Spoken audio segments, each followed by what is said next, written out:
Uma vocação, uma missão.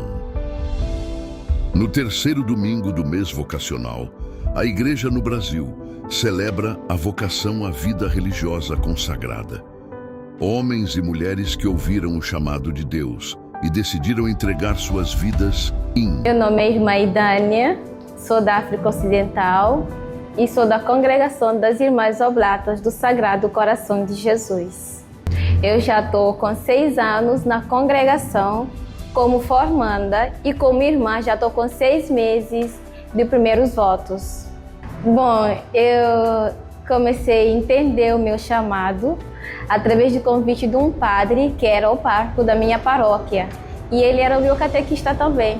Aí ele me convidou para fazer parte do grupo das vocacionadas que tinha numa outra paróquia e fez o convite que tinha um encontro a nível do setor e me perguntou se eu queria, eu disse que sim.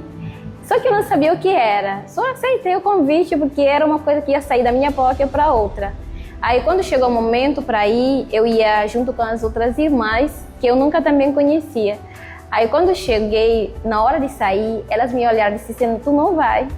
Eu disse, não, mas foi o padre que me disse que é para vir, que já tinha comunicado com vocês. Sim, mas tu é muito nova. Aí eu fiquei assim, se o padre disse, como é que a irmã disse que não? Aí eu voltei para casa, chorei muito, mas voltei para casa, as irmãs não deixaram, né, porque eu tinha 11 anos.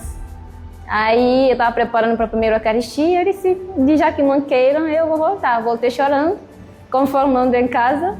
Aí quando eu completei 15 anos, estava preparando para fazer a confirmação e estava preparando também para entrar no ensino médio. Aí a minha irmã era também vocacionada das Irmãs Oblatas, fez a experiência e foi para o retiro, depois passou 15 dias com as irmãs, escreveu uma carta para entrar. Quando ela escreveu a carta para entrar, ela estava lá passando 15 dias com as irmãs. Quando ela voltou para casa, mudou de ideia, disse que não vai entrar mais. Só ligou para as irmãs e disse que não vai mais.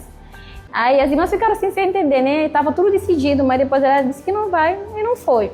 Aí ela começou a me incentivar, só que ela continuou no grupo vocacional. As irmãs disseram, se ela quiser vir, pode. Aí eu comecei a participar com as Irmãs Oblatas, porque as outras eram da origem mexicana e essas outras eram brasileiras que estão lá, mas origem italiana. Aí eu fiquei participando.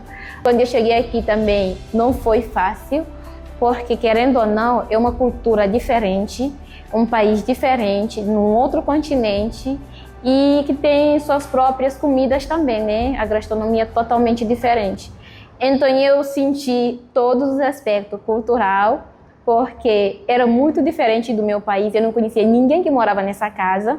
Cheguei olhando para todo mundo, parecia que a mesma pessoa que eu estava olhando, olhava uma olhar e disse, meu Deus, elas estão tudo parecidas.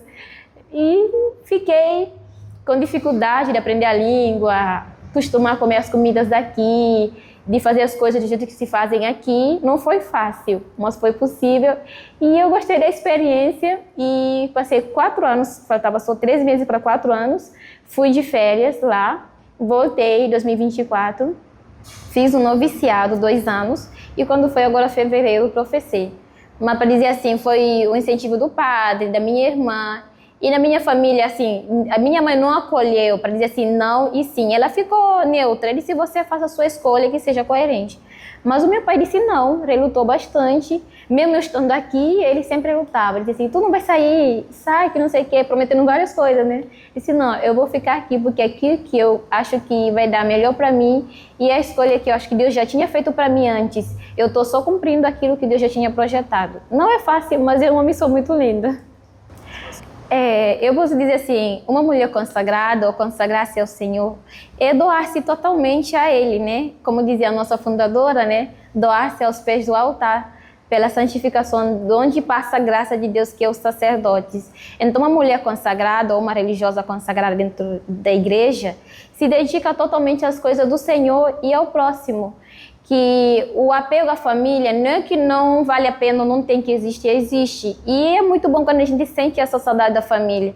Mas lembrando sempre que temos um Senhor e temos uma pessoa que nós consagramos a nossa vida, que é um compromisso que nós fizemos com a igreja e o povo de Deus. E a missão de uma religiosa dentro de igreja é isso, servir ao próximo na pessoa de Deus, porque Ele é o exemplo, é a imagem e semelhança, né? Então, enquanto a gente serve aqueles menores, aqueles que não têm vez nem voz, a gente está fazendo por Deus e para Ele, né? Então, fazendo isso e tendo isso em nossa memória para uma religiosa, como missão dentro da igreja, e eu acho que é um caminho muito mais eficaz. Só que às vezes não é fácil, né? Mas isso é a missão de uma religiosa dentro da igreja.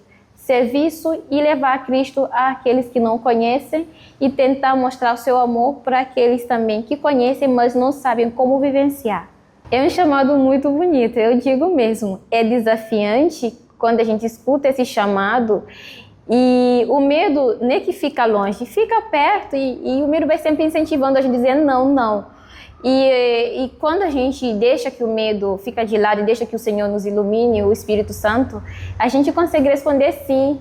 E trazendo a figura de Samuel, quando escutava aquela voz que eu chamava, aí eis-me aqui, Senhor. Então, para cada jovem, o importante é escutar e dizer, eis-me aqui, porque a gente deixa com que Ele molde e nos incentive e nos guie nos nossos passos, porque para um jovem que está tentando ter uma decisão, uma escolha, não é fácil escutar o chamado e atender com rapidez no nosso mundo hoje contemporâneo, né? Então, muitas coisas vão distraindo, vai puxando as nossas atenções, mas quando a gente deixa que o Espírito Santo ilumine mesmo de verdade, a gente consegue. Não é fácil, mas é possível. Eu vim de longe, vim da África, respondendo esse chamado. Então, eu digo a todos os jovens que façam as mesmas experiências, dizendo, eis-me aqui, Senhor, e Ele vai fazendo o que cabe a Ele e vai endireitando os nossos passos.